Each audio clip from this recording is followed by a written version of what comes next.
Welcome to Reframe Your Mindset for Success. With me today, I've got Neil Mellor. Hi, Neil. Paul, how are you? Yeah, not too bad, not too bad. How are you? Things going well this week? Things are going well this week, yeah. Since I finished playing football, I bought something which I use all the time. It's a diary. Never had one when I was a footballer, but now I'm not. I use that diary religiously and I have to check what's going on. And it seems more and more, certainly these days, post-COVID and still COVID times, Zoom calls and podcasts are becoming more and more regular. Right, okay. So what have you actually been up to this week then? I get my diary out, have a little look, just Yeah. to remind myself. Did squeeze a little game of golfing, which is always nice for the Oh, good. for exercise and to clear the mind. But I've also interviewed a couple of former Liverpool players for Liverpool TV just to see what their football journey is at the moment. So that's sort of the reporting side. I've done a football podcast and also preparation for a keynote, which I'm delivering at the end of this week. Oh, brilliant, brilliant. Well, that's a great week in my mind, obviously, because I'm a big Liverpool supporter anyway. So that must be great getting to interview the players and be part of that. So Absolutely, yeah.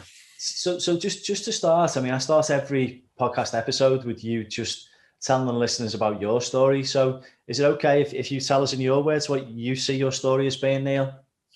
Yeah, absolutely. For me, I feel fortunate. I feel grateful that I got to live my dream. My dream was to become a professional football player.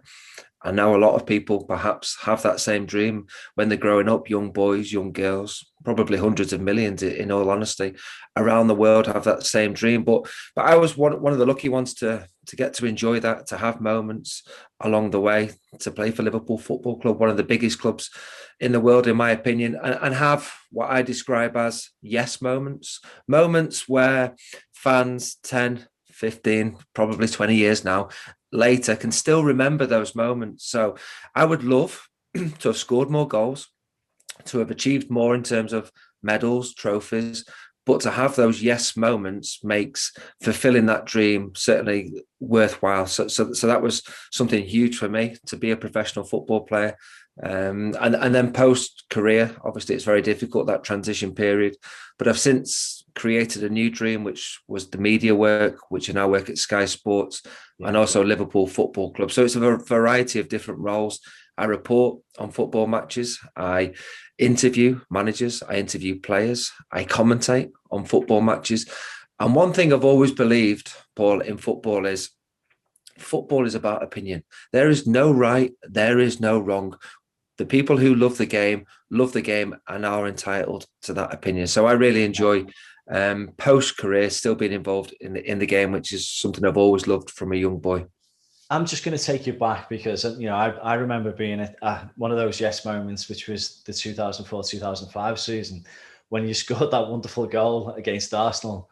And I think it was into the cup. I was sat in the Anfield Road end and witnessed that goal. So was that one of your big yes moments? Paul, can I ask you, did you stay in the ground? Because I scored in the 91st minute and a few fans had left the ground early. Yeah, I was there. I saw it, yeah. So I'm one of those fans. I don't believe, unless I've actually got to really be somewhere, I don't believe in leaving until the game's over. So, yeah, I saw the goal, yeah.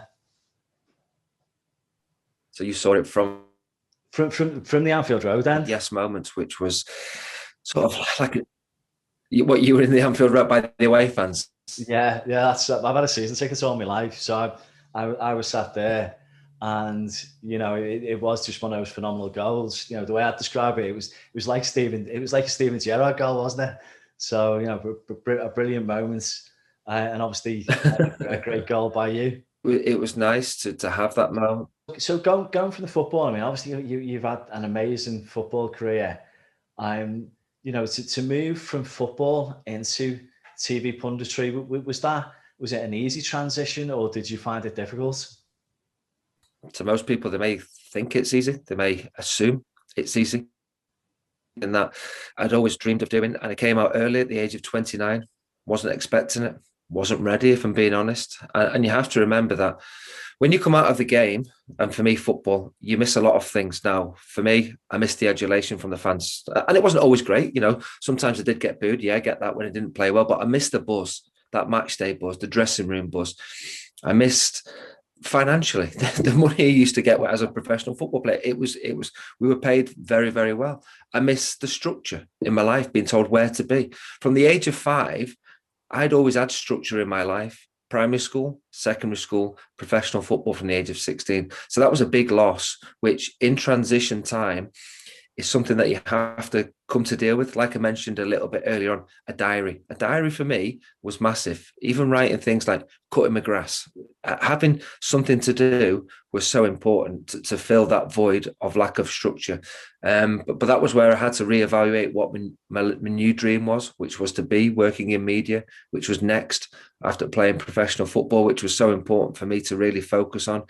And it's something I talk about in my keynote, that difficulty, that challenge, obstacles, whatever you want to call it, adversity, and it's being able to overcome that. And it's not easy. And there's no manual to say, if you think this way for this amount of time, you will come through it. There's no set time for that. For me, it was probably about 12 months of really tough times before I could come through it and get another opportunity to fulfill that next dream, which was media for me. Yeah, excellent. That's such a great example of reframing your mindset. And it must really be hard from going from the adulation of the fans to all of a sudden you've got to think about what you're going to do next. Now, I know that you do, as you mentioned, you do keynote speaking and you tend to talk about resilience. How's that going? It's I'm enjoying it. It's different. It's something completely new to me, but I think what you find with a lot of certainly former football players, they go down the after dinner route, which was something that I never really enjoyed. And I knew that my name wasn't quite as strong as many others on the circuit. So I ventured to go down a different route, which was the keynote talking, which was more corporate, even going into different schools to be able to help people and to give them a better understanding about, some of the challenges that we experience and how it's up to us, how we can overcome those difficult times. So I've enjoyed it. The training was intense. I was in a Victorian ice bath for 2 minutes with about 1,000 ice cubes. It was so freezing, but it was preparation for this next step involving the keynote. So I'm enjoying getting out and about. The remote is okay, but I prefer to interact with my audience and really connect with them, being on location at events.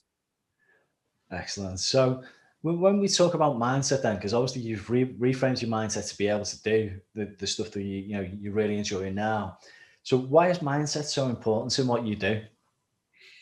Yeah, I suppose it's so important, in my opinion, is because it can be the difference between happy times, bad times, sad times, successful times, and unsuccessful times. It can make such a big difference if that mindset is more aware, more focused, and that's why it's certainly helped me be clear in my own mind. And yeah, there are difficult times, sad times, but because of the strength of that mind, I have more successful times than unsuccessful ones. Right, with you. And how would you describe your mindset when you're being successful? How would you describe that? Yeah, I would probably say that for me, what's important for me is I created my own sort of motto to say that I think about what I can do and not what I can't do. So for me, that was really important. Certainly when I finished playing football, I didn't think about not being able to play football anymore because my dream had been taken away. I didn't feel sorry for myself. I didn't hide away, which is quite easy to do. And I've seen friends, teammates thinking about what they can't do and had some very challenging times and experiences. Whereas I chose to really focus my mind on what I can do. And that's how I choose to live my life. What can I do? Okay, well, I can succeed. I can do this. And that's something that I strongly believe in. And that's why it is one of my mottos, that mindset for me. Brilliant. I mean, that's like a practical tip in itself, which kind of leads to my next question was, have you got any practical tips that you use to help enhance your mindset? Yeah, well, that being one of them, certainly the motto, the fact that it is up to us and nobody else. It's not a case of, waiting about and hoping that somebody else will do it for us. It's a case of we're in control, we're in charge of our own mindset, and that's the power that we have to. So make the most of that power that we have by controlling our own mindset and not letting other people control that. Yeah, definitely. I mean, that reminds me of a book by Viktor Frankl, In Search of Meaning, where, you know, he was a Jew in the Nazi concentration camps, and basically he was being tortured, and he said, well, they might be able to hurt my body and touch my body, but they can't hurt me, Viktor Frankl. And what he was basically saying is, you know, in that moment, you can control your emotions and your response in the situation. So, you know, absolutely right. Who's actually helped you develop your mindset then, Neil, over the years? Yeah, a few people. When I played professional football, I seeked help at the age of 26, so quite late, really. And back then, you have to remember that turning to a psychologist was sort of almost frowned upon. What, you need psychological help? I was like, yeah, I do. I remember I was sat on the bench in professional football at Yeovil Town away for Sheffield Wednesday, and I was looking around thinking, what am I doing here? I've been at Anfield, experiencing those Champions League nights, and this is sad. So I went to see a psychologist. He'd been a football player, he'd been a manager, so he understood the position that I found myself in, and he was a huge help for me. I managed to really pick up my career toward the latter stages, my goal scoring hat tricks, and becoming a better player in that process, just from working alongside him. So he was really important for me, certainly during that playing career. Also, Paul McVeigh and Leon Lloyd, I've done a course with them on keynote speaking. Leon was a former rugby player. Paul McVeigh was a former football player. So they've been certainly a big help in refocusing what I can achieve with the keynote. And one of the biggest probably has to be my wife. She was a big support for me during a difficult time. I think we all know stats, figures where professional athletes, me being an ex-football player, split up, get divorced when you come out of football. I was one of the fortunate ones to have really good support from my wife, which was a big help during a difficult time. Superb. And it is, isn't it? You know, that transition, you know, we read in the papers about so many players that have really struggled with the mental health because football's, you know, playing football is the only thing that they've ever known, as you've said yourself. So, you know, it's been brilliant that you've been able to reframe what you do and that you're really successful in what you do now. You know, just go, you know, staying there with the likes of the interviews that you do now. I mean, obviously you were surrounded by brilliant players when you were playing. You now get to interview these brilliant players. Well, what is it that you take away from their mindset when you're interviewing them? Is there anything that we can learn from that? Yeah, it's interesting because the game has changed a little bit, certainly from when I was playing. I think social media plays a big part, certainly in the current players' mindset, because they're a little bit more fearful, they're a little bit more cautious, resistful to really open up. Certainly to my time, because there was no Twitter, there was no Instagram, there was no TikTok, none of that. So we didn't have those same worries, which I think this modern generation of players don't use it to their advantage, and are a lot more fearful from that. So when I do speak to players and I interview them, I think they're a lot more guarded than perhaps certainly they used to be sort of 15, 20 years ago when I was playing. Yeah, that's a real shame, isn't it? Because, you know, you do see players on the pitch when they're talking, they cover the mouth because they do have that fear, don't they, of being, you know, maybe misquoted. Yeah, there's definitely that. So you know, your football career, I know everything in your life has been about football. So you obviously are a big Liverpool supporter then. Yeah, I'm you know, not taking that for granted. You're a big red. Yeah, well, absolutely now. But when I was a boy, I wasn't. I was. My dad had played professionally at Man City, and that was the team that I first began playing football for as a young boy. And I speak about it in sort of my keynote because I was released at 16, which was a huge moment in my life, because the club that I'd only ever known, really, I turned its back on me and rejected me. And it was a case of what direction to go in now. And Liverpool were the one who opened that door for me. And ever since moving to Liverpool at the age of 16, I've connected with the football club. I've really understood what the people are about in the city, what the football club's all about. And it took over my life. So now I can honestly talk to people as a Liverpool fan. I'm a family, my little boy, my girl, Liverpool fans. Whereas when I was 10, 11 years old, I was a Man City supporter. Whereas I think football fans who haven't experienced perhaps playing professionally will think, well, how can you ever change your team? But because of the experiences I went through by being rejected, and then Liverpool saying, no, we're going to give you your dream. We're going to let you fulfill that dream. And then to be around the football club with and seeing just how big it is and the impact it has around the world, I was like, wow, this is unbelievable. And so I'm always eternally grateful for Liverpool for giving me that chance. So yeah, so funny enough, when Liverpool play Man City, I've invited my dad round occasionally to watch that fixture if I'm not working. And I'll always put my dad on one sofa, which is the away end, and me and my little boy in the home end on one sofa. And we lost a cup final to City on penalties a few years back. That's right, I was there. Yeah. And my little boy wouldn't speak to his granddad for about an hour after because he was crying his eyes out. But that's football, isn't it? You know, that emotion. So, but that's how it's changed for me, that Liverpool, and my dad understands that. And how do you think this season's going to go? Because obviously City are still favourites, but Liverpool are looking strong again. Yeah, I do believe that if we are to win the league, then injuries are going to play a significant part, like they did last season. Liverpool missed out with, I think it was 16 different centre-half partnerships, which was like no team can cope with that. So we understood that impacted our season. I think the fans not being there as well was huge because Liverpool have a real connection with the fans, the manager, the players. And I think if we are to avoid another lockdown, which hopefully we don't experience again, the fans can remain inside Anfield and we don't experience injuries to key players. I'm thinking Alisson, thinking Van Dijk, Fabinho, Salah, then I think we're in a position to compete for that title again this year. Yeah, definitely. And have you got any funny stories from, playing football? As you said, you've had Champions League nights, travelled Europe, your football career. Are there any sorts of funny stories that stand out that you'd share, that you can share?